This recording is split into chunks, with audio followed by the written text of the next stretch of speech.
പെട്ടെന്ന് തയ്യാറാക്കാവുന്ന ഒരു മാങ്ങാച്ചാറാണ് ഞാനിപ്പോൾ ഉണ്ടാക്കുന്നത്. ഇതൊരു 2 മാങ്ങ കടയിൽ നിന്ന് മേടിച്ചതാണ്. അന്നേരം അതിനെ ഞാൻ ചെറുതായിട്ട് അരിഞ്ഞു. നമുക്കിതിനകത്തോട്ട് ഇതിന് വേണ്ടുന്ന കുറച്ച് ഉലുവാപ്പൊടി, കായം,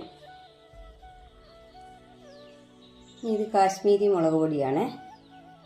കാശ്മീരി മുളക് പൊടി ഒരു 2 ടീസ്പൂൺ ഇട്ട്. ഇനി ഇത് എരിവുള്ള മുളക് പൊടിയാണ്, ഒരു ടീസ്പൂൺ കൂടി ഇടാം. ഇനി ഇതിലേക്ക് വേണ്ടുന്ന ഉപ്പിട്ട് കൊടുക്കാം.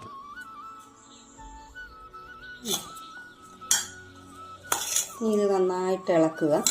ഇപ്പം കൂട്ടാൻ വേണ്ടിയിട്ടാണ്, വെച്ചേക്കാനൊന്നുമല്ല. ഇതിപ്പോൾ 2 ദിവസത്തേക്കിനേ ഉള്ളൂ. കൊച്ചിന് കോളേജിലൊക്കെ കൊണ്ടുപോകുമ്പോഴത്തേനും തീരും.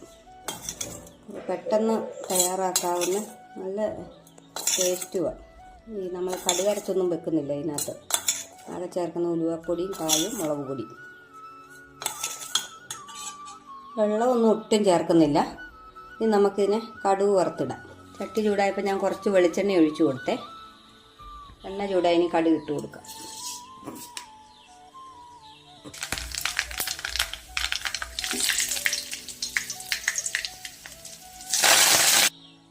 ഇനി നമുക്ക് ഈ മാങ്ങ ഇതിനകത്തോട്ട് ഇട്ട് കൊടുക്കാം. തീ ഓഫാക്കിയിട്ടായിരുന്നു ഞാൻ കരിവേപ്പിലയും മുളക് ഇട്ടല്ലേ കരിഞ്ഞു പോവേ.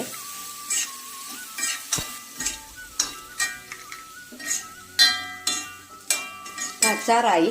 ഇനി കുറച്ച് കഴിയുമ്പോൾ ഈ ഉപ്പെല്ലാം പിടിച്ച് ഇതിൽ നിന്ന് കുറച്ച് വെള്ളം ഇറങ്ങി ഒരു ചെറിയൊരു നനവ് വരും. അത്രയും മതി.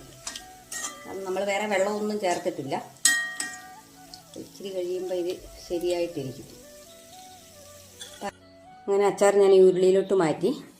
കുറച്ച് കഴിയുമ്പോൾ വെള്ളം ഒന്ന് ഇറങ്ങി വരും. ഉപ്പും പുളിയെല്ലാം പിടിച്ച് കഴിയുമ്പോൾ ഇച്ചിരി ഒരു വെള്ളമയമൊക്കെ ഇതിൽ നിന്ന് ഇറങ്ങി വരും.